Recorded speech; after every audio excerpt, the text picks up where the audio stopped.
오늘 함께 묵상할 본문은 신명기 23장 1절에서 18절 말씀입니다. 신명기 23장 1절에서 18절 말씀입니다. 고환이 상한 자나 음경이 잘린 자는 여호와의 총회에 들어오지 못하리라. 사생자는 여호와의 총회에 들어오지 못하리니 10대에 이르기까지도 여호와의 총회에 들어오지 못하리라.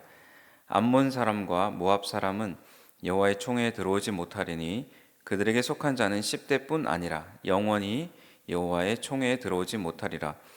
그들은 너희가 애굽에서 나올 때의 떡과 물로 너희를 길에서 영접하지 아니하고 메소포타미아의 브돌 사람 부올의 아들 발람에게 뇌물을 주어 너희를 저주하게 하려 하였으나 내 하나님 여호와께서 너를 사랑하심으로 내 하나님 여호와께서 발람의 말을 듣지 아니하시고 내 하나님 여호와께서 그 저주를 변하여 복이 되게 하셨나니 내 평생에 그들의 평안함과 형통함을 영원히 구하지 말지니라. 너는 에돔 사람을 미워하지 말라. 그는 내 형제임이니라. 애굽 사람을 미워하지 말라. 내가 그의 땅에서 객이 되었음이니라. 그들의 3대 후 자손은 여호와의 총회에 들어올 수 있느니라. 내가 적군을 치러 출진할 때 모든 악한 일을 스스로 삼갈지니 너희 중에 누가 밤에 몽설함으로 부정하거든 진영 밖으로 나가고 진영 안에 들어오지 아니하다가 해질 때 목욕하고 해진 후에 진에 들어올 것이요 내 진영 밖에 변소를 마련하고 그리로 나가되 내 기구에 작은 삽을 더하여 밖에 나가서 대변을 볼 때 그것으로 땅을 팔 것이요 몸을 돌려 그 배설물을 덮을지니 이는 내 하나님 여호와께서 너를 구원하시고 적군을 내게 넘기시려고 내 진영 중에 행하심이라. 그러므로 내 진영을 거룩히 하라. 그리하면 내게서 불결한 것을 보시지 않으므로 너를 떠나지 아니하시리라. 종이 그의 주인을 피하여 내게로 도망하거든 너는 그의 주인에게 돌려주지 말고 그가 내 성읍 중에서 원하는 곳을 택하는 대로 너와 함께 내 가운데 거주하게 하고 그를 압제하지 말지니라. 이스라엘 여자 중에 창기가 있지 못할 것이요 이스라엘 남자 중에 남창이 있지 못할지니 창기가 번 돈과 개 같은 자의 소득은 어떤 서원하는 일로든지 내 하나님 여호와의 전에 가져오지 말라. 이 둘은 다 내 하나님 여호와께 가증한 것임이니라. 아멘. 저희 집에는 아이가 둘 있습니다.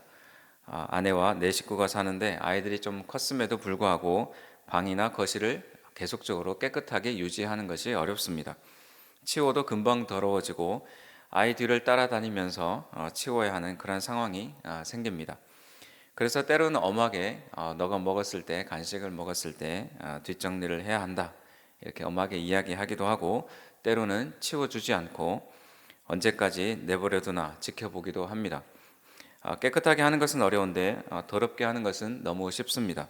나중에 치우자. 쓰레기 한두 개, 또 입고 나서 벗어둔 옷 한두 개. 이 정도야 마음먹으면 언제라도 치울 수 있으니 나중에 하자 이러면서 이 정도는 괜찮다라는 메시지를 스스로에게 줍니다.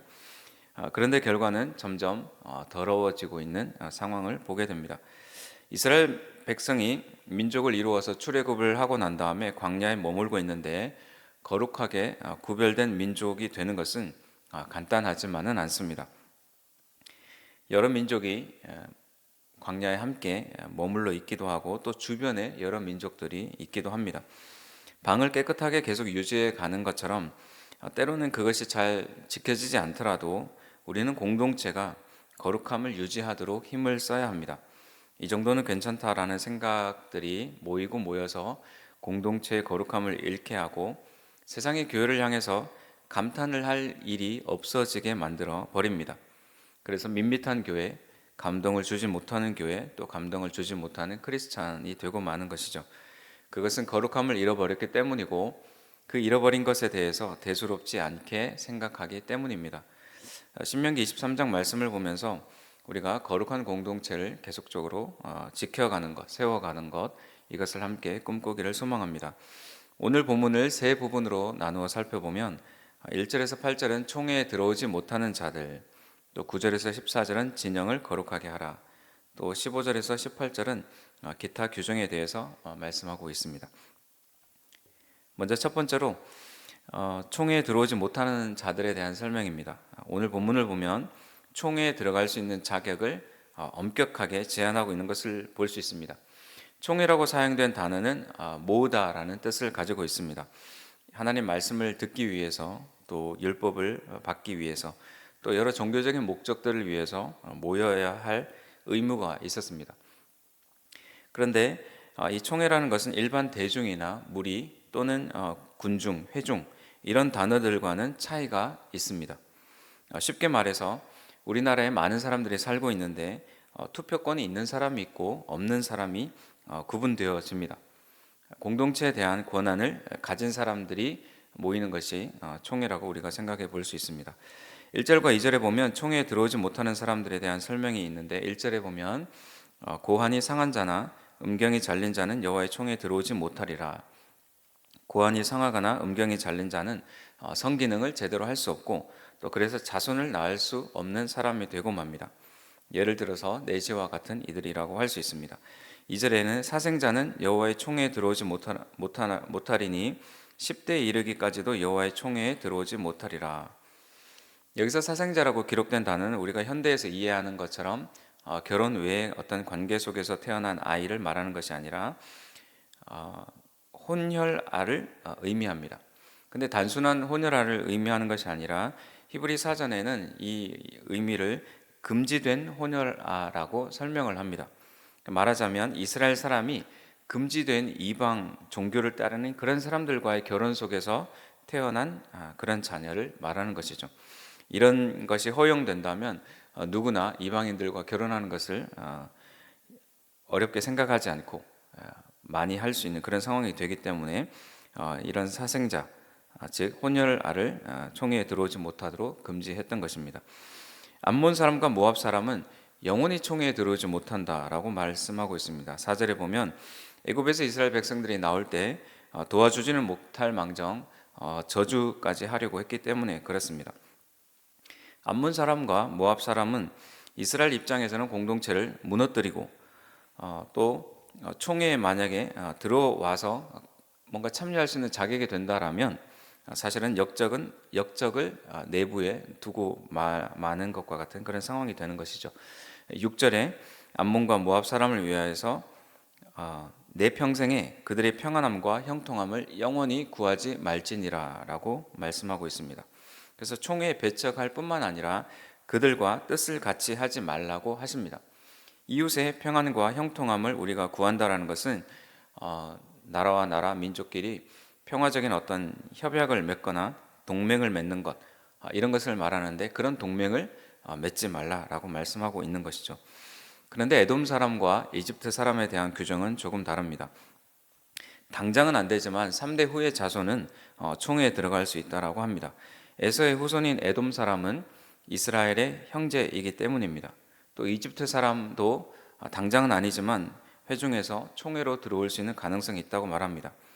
왜냐하면 이스라엘 백성들이 손님으로 이집트에 머물러 있었던 시간이 있었기 때문에 그렇습니다.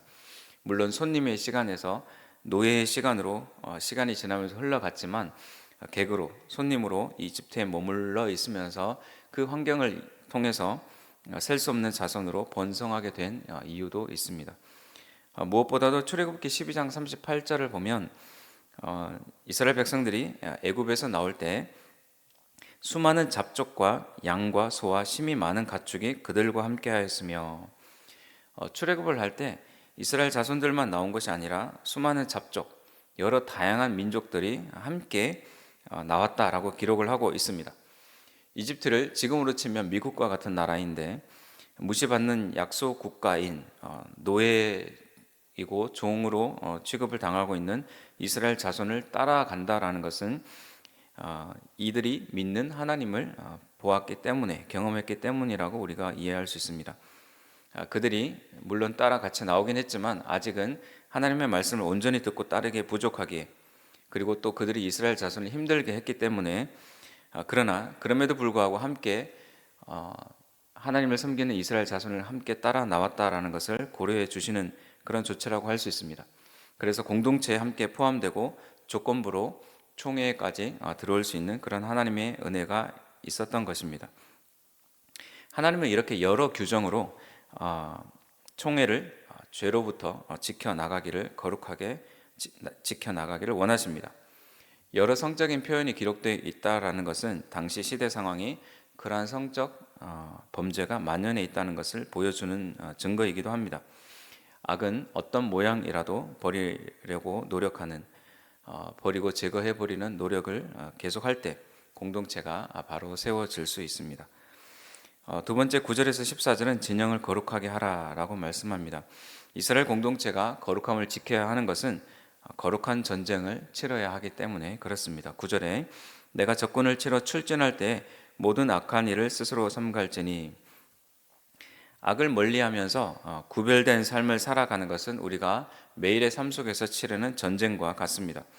거룩함에 대한 규정은 이렇습니다. 우리가 거룩함을 잃었을 때, 또 성령 충만하지 않았을 때, 우리의 마음의 성전이 더럽고 지저분해졌을 때, 그렇게 어떻게 해야 되느냐?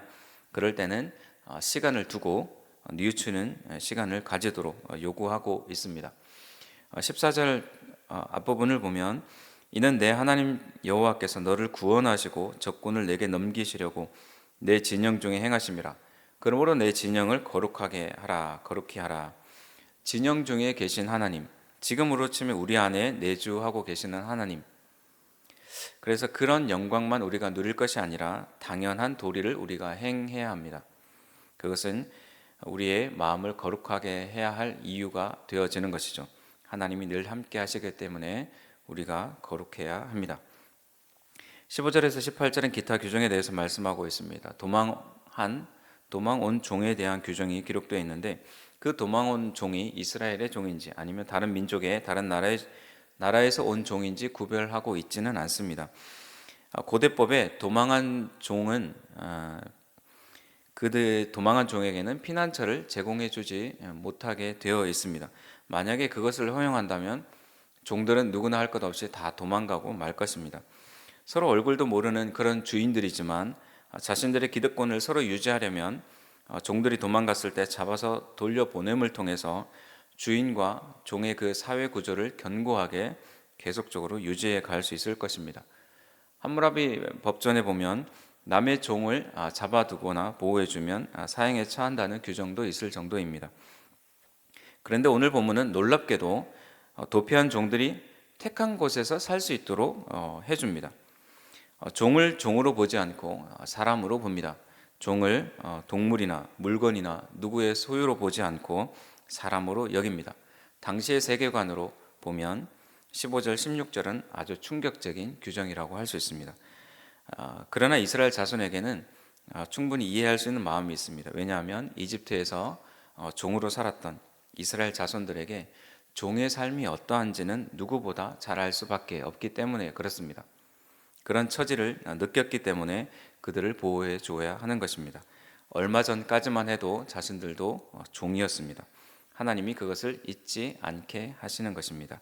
그러나 17절, 18절은 종과 달리 창기와 남창에 대해서는 언급을 하는데, 그런 자들에 대해서 또 그런 자들이 번 돈에 대해서는 엄격하게 금지하고 배척하라고 말씀하고 있습니다. 묵상을 정리합니다. 구약시대에 총에 영원히 들어올 수 없는 자들이 어떤 사람인지 기록되어 있지만, 예수님이 오셔서 누구라도 주의 이름을 부르는 자들에게는 하나님의 자녀가 되는 권세를 주셨습니다. 사도행전 8장에 보면 에티오피아 내시가 복음을 듣고 세례받는 모습이 기록되어 있습니다. 신체적 결함이 있어도 하나님의 자녀가 되는 것에는 제약이 없다는 것을 보여줍니다. 또 모압 여인 룻이 공동체 일원이 되고 다윗과 또 나중에 예수님의 조상이 되는 것은 모압 여인이지만 그런 육체적인 혈통이나 민족의 구분이 중요한 것이 아니라 믿음의 혈통이 중요하다는 것을 보여주는 근거입니다. 신앙생활을 오래 하는 것이 중요한 것이 아니라 거룩함을 지키기 위해서 오늘도 믿음으로 치열하게 살아가는 것이 중요합니다. 우리의 구별된 삶을 보고 세상이 귀 기울일 수 있는 그런 삶을 살아가는, 또 그런 메시지를 전하는 삶을 사는 우리 성도님들 되시기를 축복합니다. 기도하겠습니다. 하나님 아버지, 거룩한 공동체, 또 거룩한 공동체 구성원이 될 수 있도록 도와주옵소서. 무엇이 부정하고 더럽고 추한 모습인지를 깨닫게 하여 주시고, 또 시간을 통해서, 또 뉘우침의 시간을 통해서, 또 회개의 시간을 통해서 다시금 거룩한 삶으로 나아가게 도와주옵소서. 겉모습이나 혈통이 중요한 것이 아니라 믿음으로 거룩함을 포기하지 않고 오늘 하루도 힘써 또 대가를 치르더라도 거룩함을 지켜가기를 힘쓰는 성도님들이 되기를 주님 간구합니다. 거룩함을 지켜가는 영적 전쟁 가운데서 승리하게 하여 주옵소서. 예수님의 이름으로 기도합니다. 아멘.